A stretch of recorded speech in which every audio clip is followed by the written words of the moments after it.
Hello again. Welcome back to your 5-minute devotional stop with me, Amy Phillips.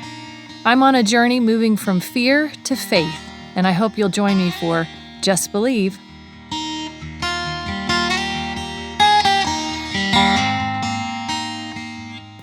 Well, hello, dear friends. So at church this past Sunday, the teacher briefly mentioned a saying that the Jews used to say to young men who are following after a certain rabbi or teacher. They would say, "May you be covered in the dust of your rabbi." And honestly, it feels like it needs no explanation, but knowing me as you do, I had to go find out the origin of the statement, and sure enough, I found it on a website asking if this statement is really just an urban legend or the truth. So it turns out there is conflict on whether it was said exactly like that and what it meant, but the idea of it is sound. So part of the origin of the statement is found in the Mishnah, which is the first major written collection of Jewish oral traditions, which is known as the Oral Torah. In the book of Avot 1:4, it says, "Let thy house be a meeting house for the wise, and powder thyself in the dust of their feet, and drink their words with thirstiness." So these words are written about 2 centuries before Jesus came. And the rabbi who said this was encouraging the people to let their homes be places that are filled with the study of the Word of God, and that they should eagerly invite and learn from traveling teachers of the Word. And I love the picture of drinking their words with thirstiness. So another translation for powdering yourself is sit amid the dust of their feet. And it brings to mind the image of people sitting on a floor, listening to a teacher speaking from a stool or a chair. And from this came the saying, to sit at someone's feet, meaning to learn of them. Paul says he sat at the feet of the rabbi Gamaliel, and Mary is found sitting at the feet of Jesus in Luke 10, suggesting that she also was learning from him as a disciple. But the Hebrew, that I don't actually know, but resources are telling me, doesn't actually say anything about sitting. Literally, it just says to be powdering yourself with the dust of their feet. Powdering yourself means how a woman would put on makeup, powdering her face. And it brings to mind the image of walking through that very fine dust that gets kicked up on a dusty road in Israel. So many scholars think this means exactly what it says, that you should literally follow close enough behind your rabbi that you would walk in the dust that's coming off their feet. In the Moral Maxims of the Sages of Israel, Martin Sickler writes, "What is the sage attempting to convey by his urging that one become covered with the dust of their feet? Some consider this to reflect the imagery of a group of disciples sitting on the earth at the feet of their master, who is seated on a stool before them.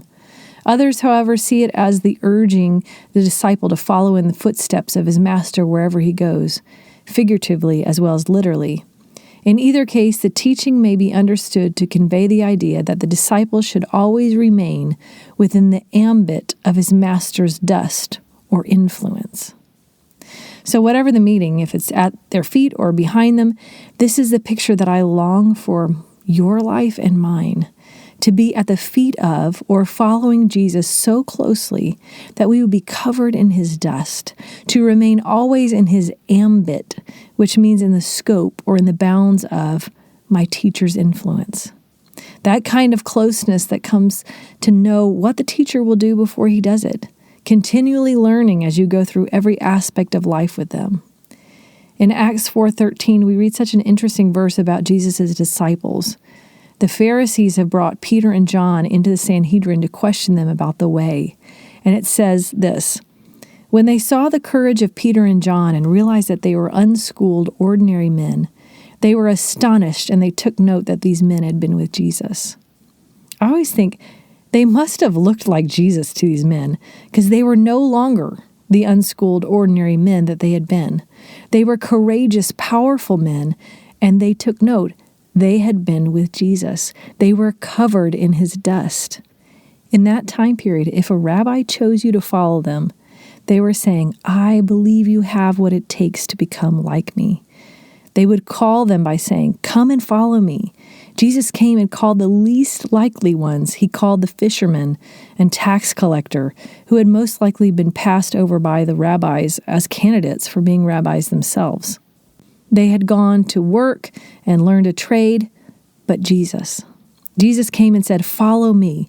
In this statement, he said so much more than those two words. He said, "I believe you have what it takes to become like me. I see something in you." This is why we don't see Zebedee all bent out of shape when Jesus comes through and takes his two sons. Why? Because it was the highest honor in the Jewish culture for your son to be chosen by a rabbi to follow him. So there was so much rejoicing at Zebedee's house that night. They had been chosen. Come follow me. Come be covered in my dust, at my feet, on the road, in open country, in the synagogues, out on the water. Follow and learn from me. So this is the same call of Jesus today. Come and follow me. Come and be covered in my dust.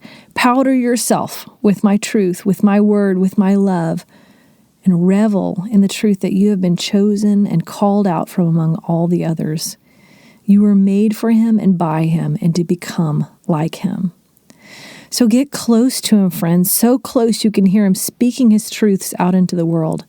Sit still at his feet, reveling in him being God. Take time to know him, to be with him, to follow him with every decision. Powder yourself with that nearness so that when people see your life, taste your life, they will taste and see Jesus. As people encounter you, will they know that you've been with Jesus?